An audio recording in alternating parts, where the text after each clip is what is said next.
Hello, I'm Reed McWilliams, and I'm here today to conduct an interview for the National Railroad Memorial and the City of Durand. The date is Wednesday, July 9th, 2014, and with me today is Don William Gray. First, I want to thank you for agreeing to this interview. The information that you provide will help us preserve the history of the railroad industry in Michigan. The content of this interview will focus on your experience working with the railroad industry. The final products of the oral history conducted will be used by the National Railroad Memorial to tell the stories of those who have worked in the railroad industry. To begin, please give your full name, your age, and your date of birth. My full name is Don W. Gray. My age, I'm 85, I'll be 86 on November 14th.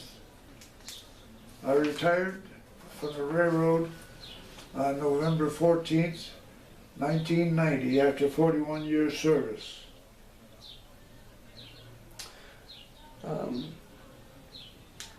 Begin a little bit about your background and early history. How did you get into the railroad industries? How I got into railroad history? When I was 17 years old, that was a good many years ago, I was in the Coast Guard for 2 years. I got out of the Coast Guard. I tried to get on the railroads and they wasn't hiring. To go back a little bit, my grandfather, Charles Smith was his name, he was an engineer on the New York Central. At home I have his diploma. It's a black diploma. When he was a fireman, promoted to engineer. He worked all through the Depression. He died when I was 3 years old, but I remember going to the funeral. Anyway, coming back to me, after I tried to get on the railroad, they was not hiring in Flint. So one day I came over here on one of the days that I was off at the shop, and I told him I'd like to go railroading. I talked to Mr. Ray Stevenson, who was the superintendent here at that time, and he wanted to know why I was going railroading. I told him I always wanted to work on a railroad, about my grandfather being an engineer on the New York Central. And I had like a second uncle that retired here off the Grand Trunk in 1937. Railroad retirement was just coming in 1937. He retired, he was a brakeman from Durand to Bay City Run. So Mr. Stevens said he wanted to know what his name was. And I said it was Bill C., William C. He said, oh, I knew that old SOB. He said we used to have to pull down, because he was a brakeman then, before he got into supervision. He'd have to pull down and wait for him to put his knee on the caboose and swing up to get on the caboose to ride to Bay City. So I said, okay, go down and take your physical. I went down, I was there about 20 minutes. Now it takes them 3-4 days for a physical. All I had to do is they check my heart and read the eye chart, and they hired me. I worked a couple weeks here, that I transferred to Flint. Flint was my main terminal. The only time I came over to Durand to work, if they were short men, couldn't get anybody, they'd call Flint. I was switching there. Then I'd come over, because it was always for time and a half. And what do you do when you're working? You're working to make money. And then I'd go back home.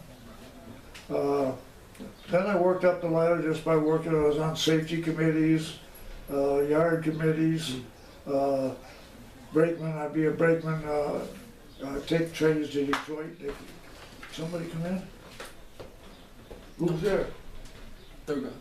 Kid? Yeah. Okay. Yeah, well, we give tours here in this caboose.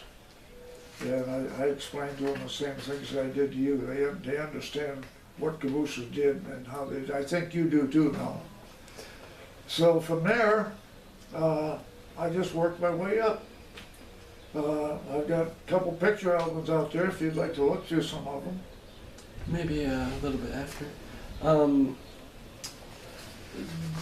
What other jobs other than the caboose did you work on? Well, I was a switchman. Yeah. That's how I hired out. Worked into a brakeman's job. worked into a yard conductor, yard foreman job, worked into a substitute yard master. I made good money, but you can make more money working in a freight service, even today. Even today, you make more money working with freight. So I went that way. When I retired in 1990, I was qualified and everything. Now to be qualified on the main line, you had to know all the rules and how to read dispatches and stuff they got from them. And I learned all that by being brakeman. I never took their classes to become a conductor on the road. But they called me one night and they needed me for a conductor on shore on 421. That was the old shoreline line that went from Flint, originated in Flint, went to Detroit. We'd go halfway down and we'd meet another train coming north. The engines would stop and they'd change crews. They'd pull down, we'd change caboose. We'd take their train, they took our train. Mm-hmm. So the next night when we went down, we'd get ours back and they'd get theirs back. That was done, off and on. And the engine on that, the first engines on that, when I started working, was a 3700 steam engine.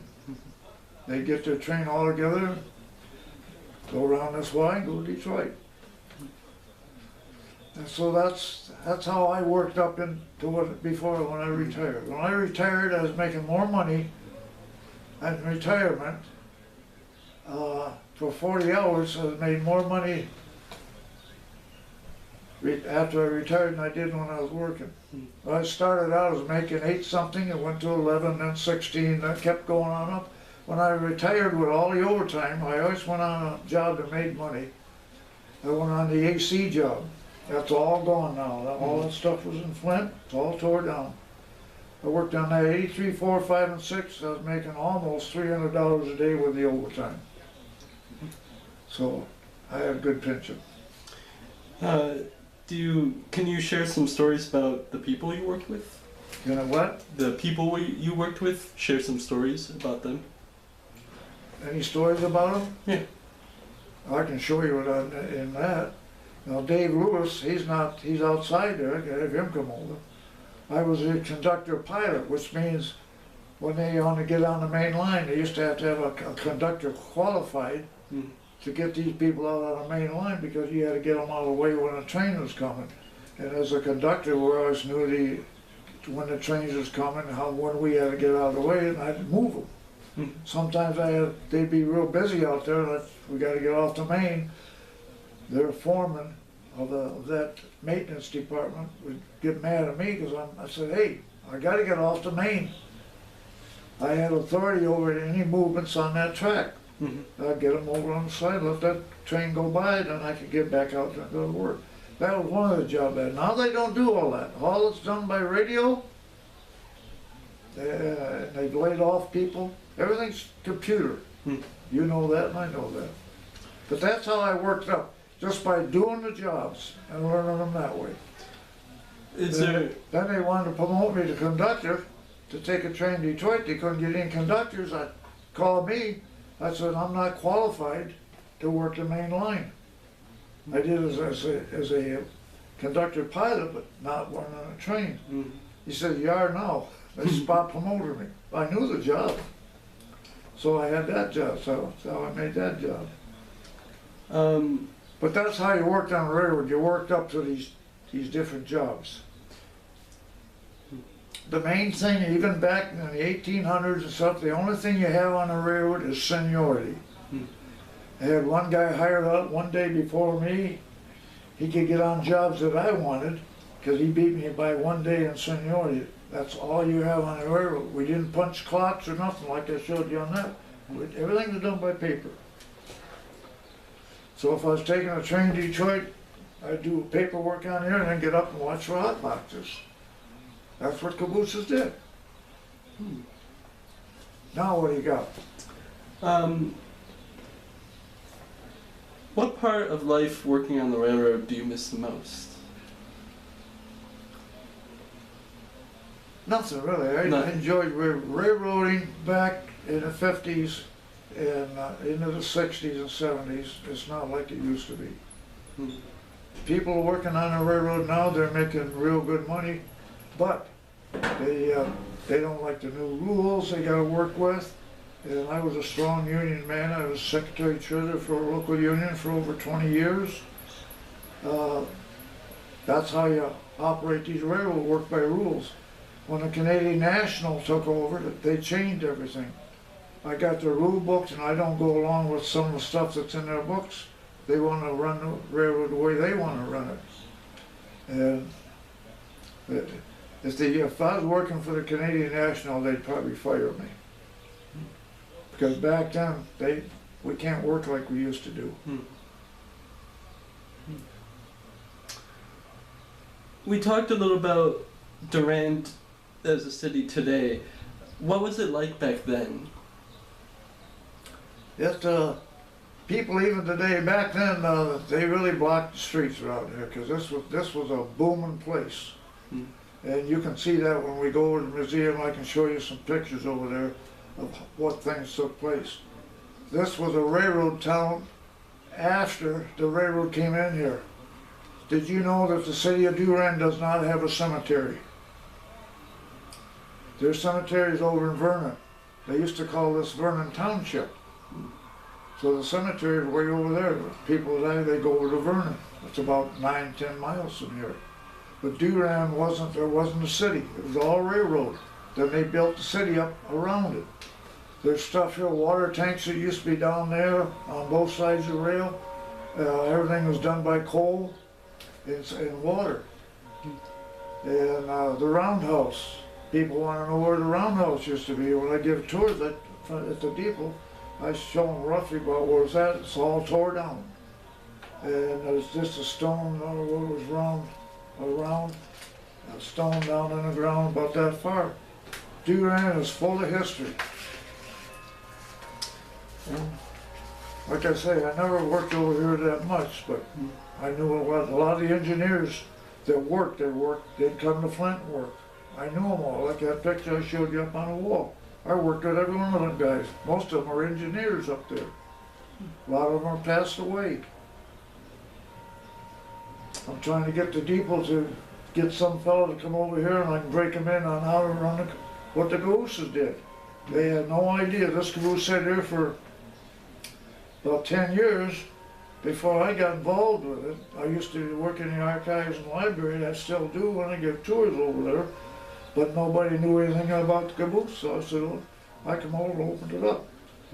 When they had the farmers market on Wednesdays, I opened it up. But I'm 85, going on 86, I need to break in somebody to do this tours like I do, so people can keep knowing what's going on.